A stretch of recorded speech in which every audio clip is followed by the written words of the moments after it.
Hello friends, welcome back to our channel. இன்றைக்கி நம்ம ஒரு ஈவினிங் ஸ்நாக்ஸ் தான் பார்க்க போகிறோம்.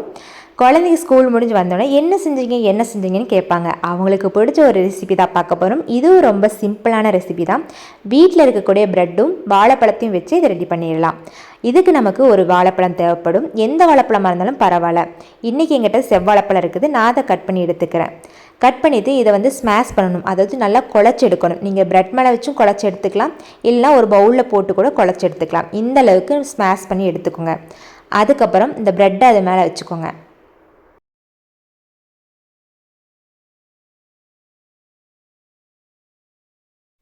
இதை ஓரமாக வச்சுக்கலாம். அதுக்கடுத்து ஒரு பவுல் எடுத்துக்கோங்க. இதில் 1 டேபிள் ஸ்பூன் அளவுக்கு கஸ்டர்ட் பவுடர் வந்து ஆட் பண்ணிக்கலாம். இது வந்து ஆப்ஷனல் தான், தேவையில்லைன்னா நீங்கள் வந்து விட்டுறலாம். அதுக்கப்புறம் இது கூட சுகர் ஆட் பண்ணிக்கலாம். 2 டேபிள் ஸ்பூன் சுகர் ஆட் பண்ணிக்கலாம். நான் சர்க்கரை தான் எடுத்துருக்கிறேன், கரும்பு சர்க்கரை. நீங்கள் சுகர் வேணாலும் ஆட் பண்ணிக்கலாம், ஹனி வேணாலும் நீங்கள் ஆட் பண்ணிக்கலாம். இது கூட ஒரு 2 டேபிள் ஸ்பூன் தண்ணி ஊற்றி மிக்ஸ் பண்ணி எடுத்துக்கோங்க, ஒரு கட்டி இல்லாமல்.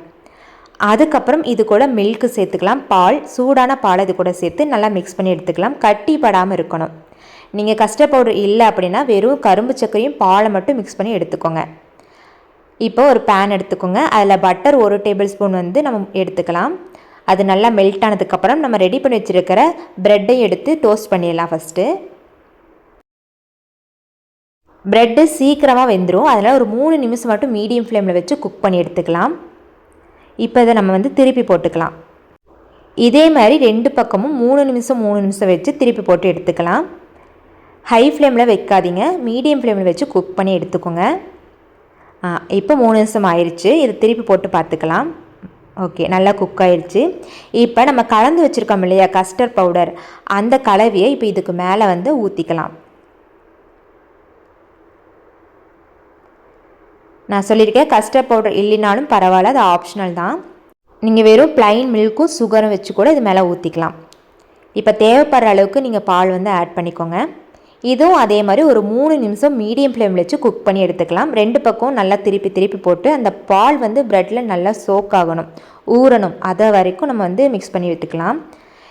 இது நம்ம வந்து எடுக்கிறப்ப கொஞ்சம் உடையிற மாதிரி வரும், ஏன்னா ப்ரெட்டு வந்து ரொம்ப சாஃப்டாகிரும். திருப்பி போடுறப்ப மட்டும் கொஞ்சம் பார்த்து திருப்பி போட்டுக்கோங்க.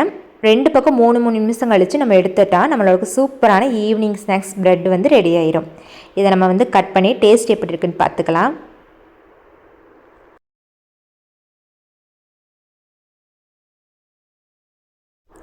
இந்த ரெசிபி ரொம்பவே ஈஸி அண்ட் டேஸ்டியாக இருக்கும்.